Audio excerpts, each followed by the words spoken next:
All right. Thank you, everyone. Thank you so much for being here at such short notice. I really want to thank my colleagues on the caucus, as well as Secretary Nelly Gorbea and our governor, McKee, as well as the treasurer's office for really being here. And I know that the lieutenant governor says she can make it, but I know this is a really tough time for everyone. However, I don't really have a lot of words, and I know that this was put together very quickly, but the only thing that I could come up with was a feeling of feeling hopeless. And I am very upset. I know that many of you are very upset as well. However, this did not happen in Rhode Island. However, we cannot wait until it happens here and for us to act. We must act now. The time to act is now.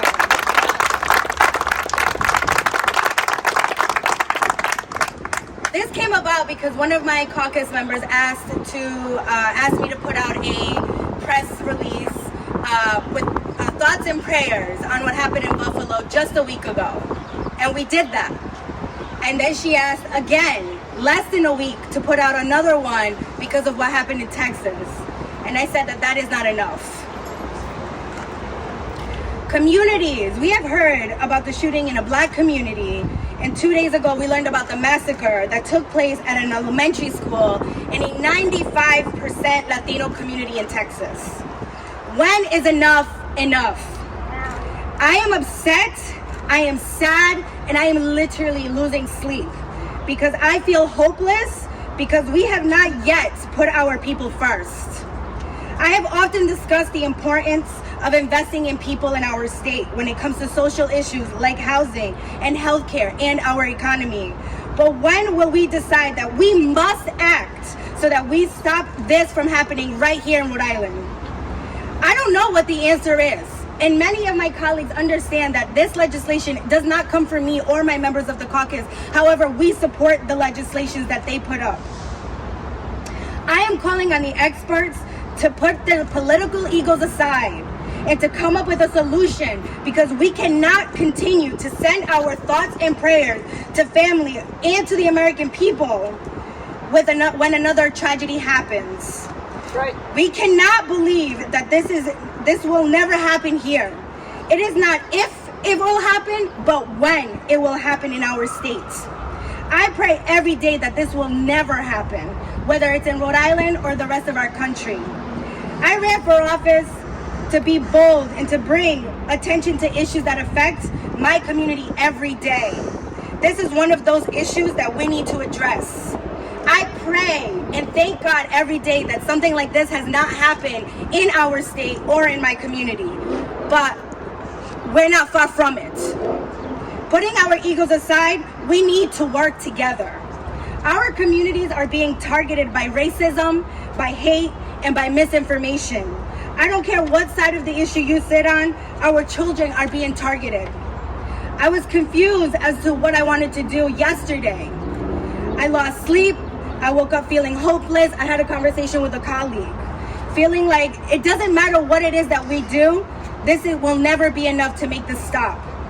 School shootings feel like they are part of our nation's fabric. Let's be clear, this is not normal to kill people in schools, in churches, in grocery stores, concerts, malls, or in the streets. This country has stronger laws to prevent women from getting an abortion and from banning books and not accepting the truth about our history, but we have yet to act when it comes to addressing easily accessible to purchase guns. What are we going to do?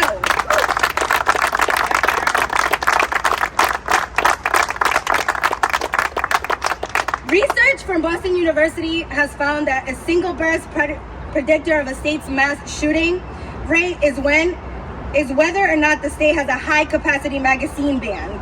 States that ban them experience mass shootings at a less than half the rate of states that do not. Enough is enough.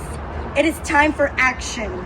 We can't keep allowing our gun laws to enable people with hate in their hearts to arm themselves with military-style weapons and brutalize our communities. Our neighbors in Massachusetts, Connecticut, New York, New Jersey, and Maryland, as well as other states across our country, have prohibited them. Why can't we do that here? Should we wait?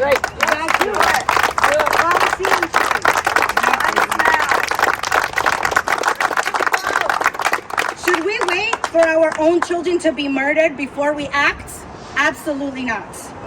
Here's my call to action to all of you, for my colleagues on both sides of the aisle. Let's come together for all of us in the community who are feeling hopeless. We need to provide more resources for people struggling with mental health issues. Gun issues are mental health issues. Don't be fooled. It is clear now more than ever, America's toxic gun culture that provides easy access to deadly weapons is killing us. No developed country in the world suffers from the same devastating instances of gun violence that we do here in America. As the U.S. gun homicide rate is 26 times that of other high-income countries, the General Assembly has a bill for that. Rhode Island law currently allows an 18-year-old, just like the shooter of Buffalo and Texas, to legally buy an assault weapon, equipped it with high-capacity magazine, and even walk down the street openly carrying it with no shame. We have passed a lot of bold legislation the last 2 years, and I'm very proud of the work that this General Assembly has done with this administration. I've learned that the General Assembly is capable of passing bold legislation that addresses many of the concerns that we are facing, not only nationally, but across our states. We need to confront this before it confronts us. We call today for a package of common sense gun bills that would protect our communities from gun violence and would meaningfully affect law-abiding gun owners' ability to defend. Senate 2653 by Senator Coyne and House 6614 by Representative Cadwell, which will prohibit the sale and possession of high-capacity magazines. Senate Bill 2825 by Senator McCaffrey and House Bill 7358 by Representative Felix, which would generally prohibit people from openly carrying loaded rifles and shotguns on public roads and highways. Senate Bill 2734 by Senator Savini, thank you, and House Bill 7300 by Representative Caldwell, which would require gun owners to securely store their firearms when not under immediate control. Senate Bill 224 by Senator Miller and House Bill 2215 by Senator Caldwell, which will prohibit the future sales and possession of assault weapons while prohibiting a path for current owners of assault weapons to keep them. And Senate Bill 2637 by Whip Goodwin and House Bill 7457 by Representative Tanzi, which would raise the age to purchase rifles and shotguns to 21. Time to act is now. Yes.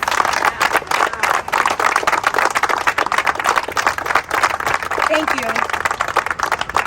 Yes. What is the plan to bring these bills to the floor and to get a real vote? Sure. So that's why I did this today. I've been having conversations all year about what's really important to our communities. I know that the gun bills are not on the caucus's priority list, but like so many bills that we have been advocating for that have passed, is something that the caucus has talked about. What's happened in Buffalo and Texas has highlighted the need for gun control, common sense gun control legislation. We can't continue to come here every year and listen to almost 1,000 people talk about the whatever side that they're on. Something has to happen, because the sad reality is if it's happening in Buffalo, it's going to happen in Rhode Island. It happened in Texas. It happened in Connecticut. We're not off the list. We might be small, but people still know who we are. So I've been talking to the leadership. I talk with my colleagues constantly. This is something that we've been talking about in the past day, right? What happened in Texas was really tough for me. I try to not watch the news as much, but you can't. This is something I could not escape. Having conversation with our general officers. Something has the answer is, but working together is the only way that we're going to get some answers. I'm surprised that it's so low on the priorities for the caucus, given the nature of the bills. Is there a reason for that? No, I wouldn't say that it's a low priority for us. We decided the things that impact our community the most last year. So that way, this year we didn't change our agenda. The agenda stayed the same, and we're advocating for the bills. Like we advocated for the Let Our Right Vote Act, right? That's something that wasn't on our priority last year, but it's something that we all voted for, and Sure. it's something that we all believe was really important. So it's not. We have lots of priorities. This is not. I wouldn't say that this is low on our Okay. priority. Thank you. Yes. Do you think you have a majority on the floor if it were to come? 100%, and I think we have them in both Both? chambers. All right. Absolutely. They will pass. This is a call to action for everybody. This is not a Democratic issue. This is not a Republican issue. When people do these heinous crimes, they're not looking at what party you're affiliated with. These children, it happened in Sandy Hook. If we didn't do anything in Sandy Hook, what are we doing now? Those kids come from a wealthy community. These kids that happen in Texas are 95% Latinos. This is a public health issue. If you weren't mad about that, you need to be mad about this. And we need to pass this legislation this year. Two general officers here. Do you draw any strength or comfort from that? Absolutely, because it doesn't matter what side of the issues that they sit on. This is something that brings us all together. This is something that they need to figure out in their offices and on policy. They're here because this is a solidarity in numbers. We're saying that all of us, and so many much more, we stand together in order to pass this type of legislation. It does not matter where you sit or what office you hold. This is saying that we need to do something now before it happens here. And this is what I'm telling you. If it happened in other parts of this country, it's gonna come to Rhode Island. We're not immune to this. We have people here who open carry. That's fine, but we need common sense gun legislation so that we can prevent something like this happening. Because we cannot wait to pass legislation when we have children who are being murdered in their schools.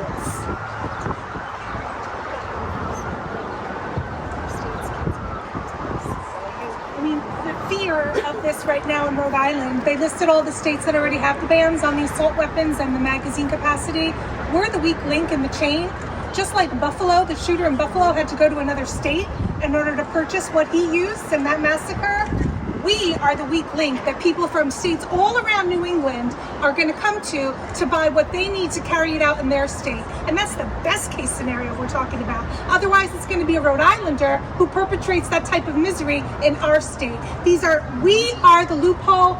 We are the problem in all of New England, and we need to fix that. We can no longer go on and be the only state that does not ban these items.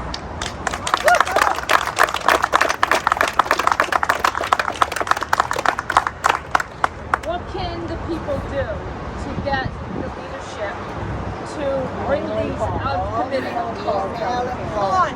Haunt them, like you're haunted by the memories of these children. Show up on Tuesday at 3:15 at the State House. There's a rally that Rhode Island Coalition Against Gun Violence is hosting. Make sure we get enough numbers out there to show them that it's not just legislators, it's the entire state of Rhode Island who wants to pass common sense gun legislation this session, all 5 bills.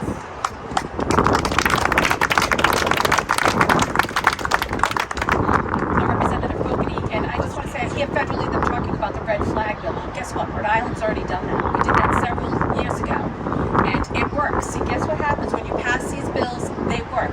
You know how I know they work? Because I was involved with the first successful red flag bill here in the state of Rhode Island when I met with a constituent who was threatening our past governor, and I had to go to court.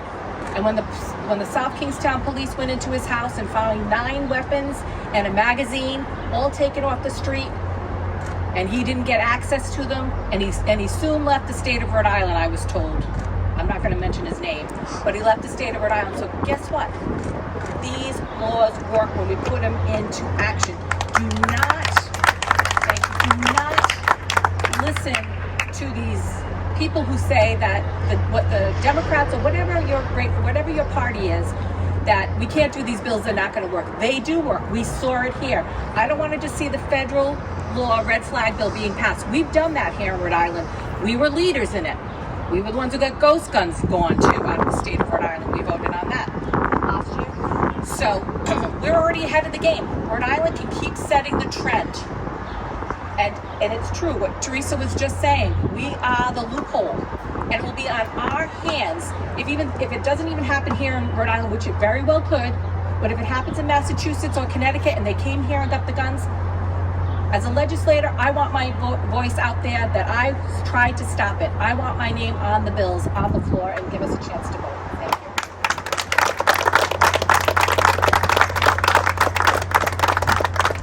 you. So thank you everyone for joining us. Please call your reps and senators. Please do all that you can do to support these bills. It is crucial that we pass them for our community and for our state. Thank you all so much.